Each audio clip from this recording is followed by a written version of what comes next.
전통 사찰은 불사를 할 때 토지 형질 변경이 불가피한데 대형 교회 시설과 달리 규모가 작은 법당일수록 더 많은 개발 부담금을 내야 해 형평성에 어긋난다는 지적입니다. 오늘은 개발이익 환수에 관한 법률을 살펴봅니다. 이은하 기자입니다.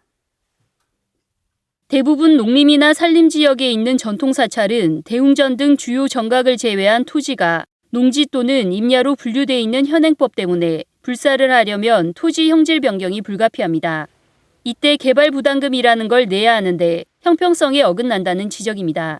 개발 이익 환수에 관한 법률 시행 규칙은 바닥 면적 합계가 500제곱미터 미만일 경우 종교 집회장으로 500제곱미터를 초과할 경우 종교시설로 분류하고 종교시설에만 개발 부담금을 면제하고 있습니다. 사찰들은 주로 목조 건축물을 짓다 보니까 151평을 초과하는 건물은 드뭅니다. 거의 불가능하다고 봐야 되겠죠. 다른 종교단체들은 종교시설로 인정을 하고 불교 사찰의 목조 건축물들은 종교 집회장이라고 분류가 되는 거예요. 대형 건물들에는 개발 부담금을 면제해주고 작은 이런 전통 건축물에는 부과를 한다는 건 굉장히 형평성에 어긋나고 맞지가 않죠.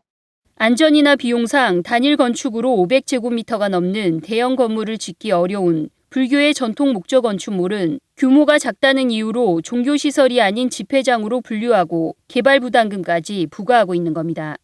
1차적인 목표는 개발행위 부담금 부과 대상에서 종교 집회장을 제외해달라는 거죠. 그리고 최종적인 목표는 앞으로는 건축법상의 종교시설이라는 개념에 이 어떤 건축 면적하고 관계없이 예를 들어 우리 불교 사찰이 짓는 건축물들은 모두 종교시설에 포함되도록 이렇게 개념 정립을 올바로 세우는 개정을 추진해 나가야 됩니다. 형평성에 맞지 않고 불합리한 해당 법률을 개정하기 위해 2016년에는 국토교통부 입법 예고까지 됐지만 결국 부결됐습니다.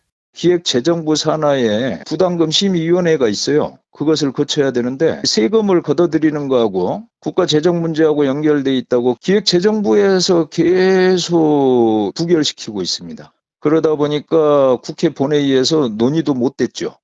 종교시설과 집회장이라는 애매한 분류는 물론 교회처럼 대형 콘크리트 건축에는 개발 부담금을 면제하고 규모가 작은 전통의 목조 건물에는 오히려 개발 부담금을 물리는 불합리한 개발 이익 환수법 역시 우선 개정돼야 할 법률로 보입니다.